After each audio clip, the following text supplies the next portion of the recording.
بعد ما كملنا السيري الأولى في الريفيزيون دخلنا سيري A سيري دو ريفيزيون على بارتي دوزاج. دونك نتعداو للإكزرسيس numéro 1.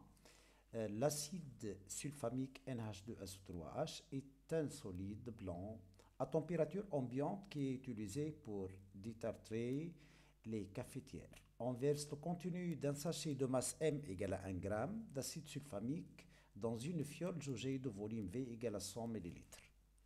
Et on complète avec l'eau distillée jusqu'au trait de jauge. On se propose de doser de cet acide afin de vérifier sa pureté. On prélève un volume V égal à 20 ml, c'est-à-dire 100 ml, on a un volume V égal à 20 ml de la solution. On procède à son dosage avec de la soude. De concentration Cb est égale à 0,1 mol/litre moins 1.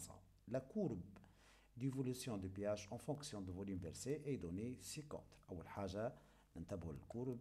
Elle admet un seul point d'inflexion, donc justifié à partir du graphe la force de l'acide. Donc on y la courbe, elle présente un seul point d'inflexion. Donc premièrement, donc, la courbe admet un seul point d'inflexion. Donc un seul point d'inflexion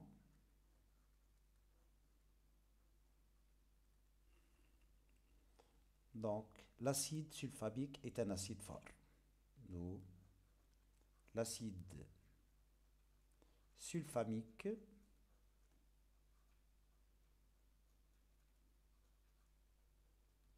est un acide fort.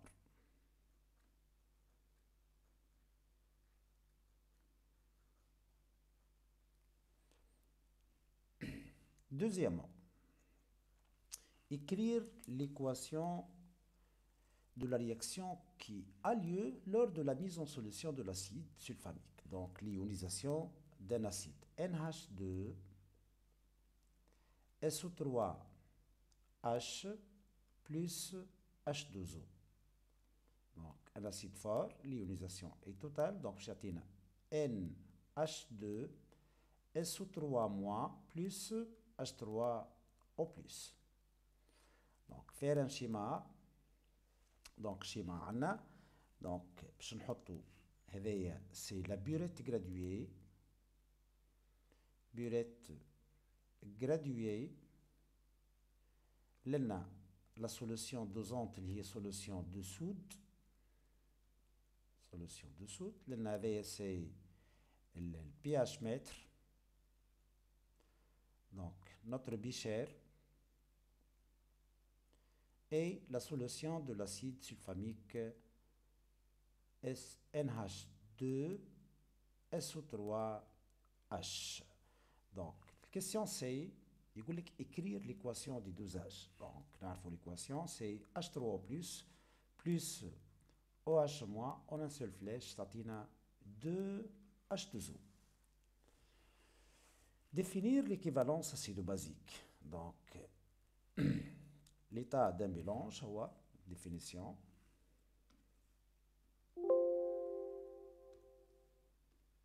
donc là l'équivalence est l'état d'un mélange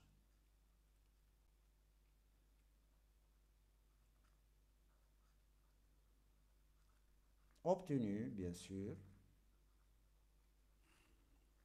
lorsque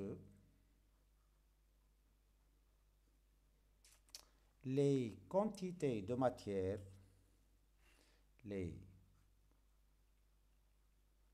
quantités de matière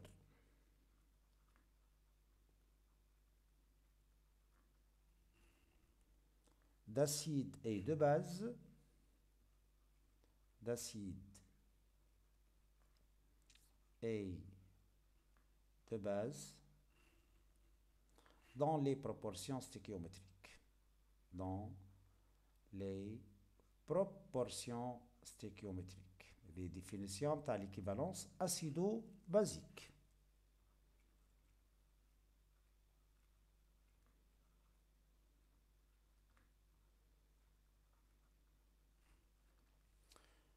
Donc, quatrièmement, à partir de la courbe, déterminer les coordonnées de points d'équivalence. Nous avons la méthode du tangente.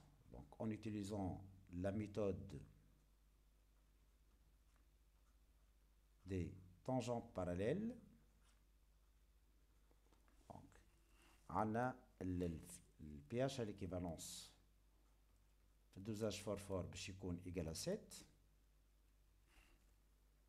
Et le volume versé à l'équivalence fait l'ordre de 20,5 millilitres. Donc, cinquièmement, calculer la concentration CA. Donc, on va calculer de deux manières. Donc, on a le pH initial, c'est pH d'un acide fort, est égal à moins log de la concentration C acide. Donc, من هوني نجمو خرجوا la concentration C acide est égale à 10 à la puissance moins pH initial. pH initial من الكورب est égal à 1. Donc, la concentration C est égale à 10 à la puissance moins 1 mol litre moins 1. Mais c'est la première façon. La deuxième façon, donc, c'est à l'équivalence acido-basique. Donc, à l'équivalence acido-basique, donc Ca fois Va égale à Cb fois Vbe.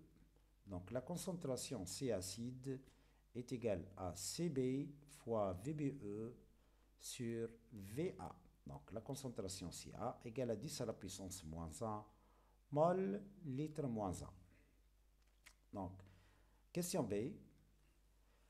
En déduire la quantité d'acide sulfamique contenue dans une prise d'essai. Vérifier si l'indication portée sur le sachet est correcte à titre que le masse ou le masse molaire. Donc, dans une prise d'essai de volume V égale 20 ml. Donc, dans 20 ml, la quantité, nombre de moles de l'acide est égal à Ca fois Va est égal à 2 fois 10 à la puissance moins 3 mol. On a la concentration, on a le volume. Donc, dans un sachet,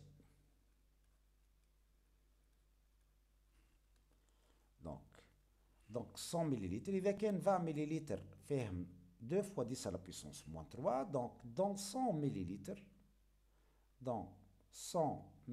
donc normalement, c'est 5 fois N. Donc, le nombre de moles N' est égal à 5 fois N. Donc, 20 fait 5 fois. Donc, est égal à 0,01. Donc, le N' est égal à 0,01 mol.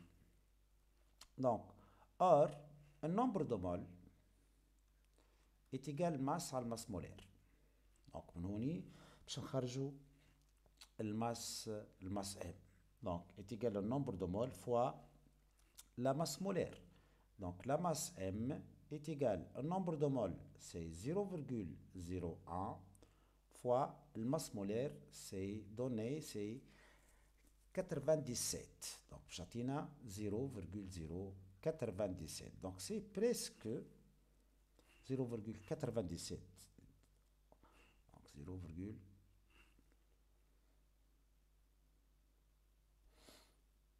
voilà, donc 0,97. Donc c'est pratiquement c'est 1 gramme. Donc on y d'où l'indication qu'on voit dans في وسط l'exercice. Donc 1 gramme d'acide. Voilà, donc l'indication est correcte. D'où l'indication est correcte. Donc, sixièmement, Au laboratoire, on dispose des indicateurs colorés. Précisez le rôle d'un indicateur coloré dans un dosage acido-basique. Donc, le rôle MTAO, c'est pour repérer le point d'équivalence. Pour repérer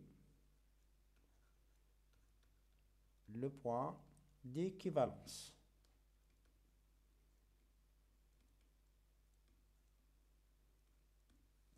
Question B.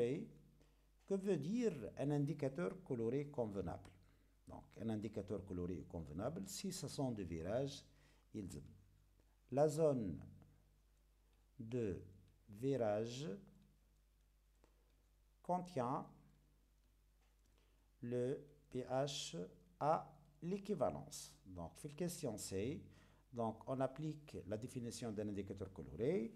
Donc, باش نلقاو اللي le pH à l'équivalence pH à l'équivalence égale à 7 appartenant à l'intervalle 6, 7,6. Donc notre choix c'est le bleu de bromothymol, c'est le BBT. Voilà, c'est l'indicateur coloré interne. Donc septièmement, si on rajoute 10 ml dans le bécher avant le dosage, c'est-à-dire on va diluer. Donc est-ce que le pH initial va changer, le volume versé à l'équivalence va changer, est-ce que le saut de pH sera plus petit? Donc là, pour le pH initial, il change.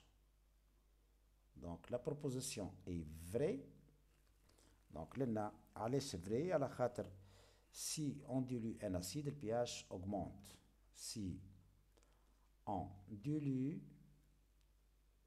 un acide, pH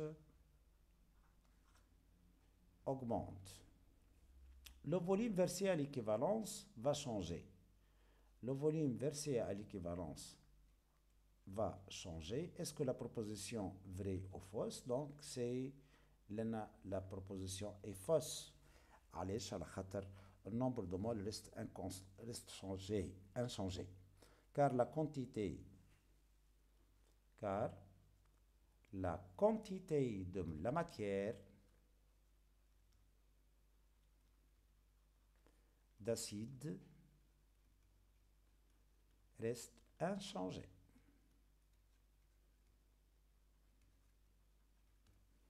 Donc, le saut de pH sera plus petit. Donc, est-ce que la proposition est vraie ou bien fausse? Tout à fait normal, parce que une proposition vraie, علاش على خاطر la concentration diminue, car la concentration diminue lors de la dilution.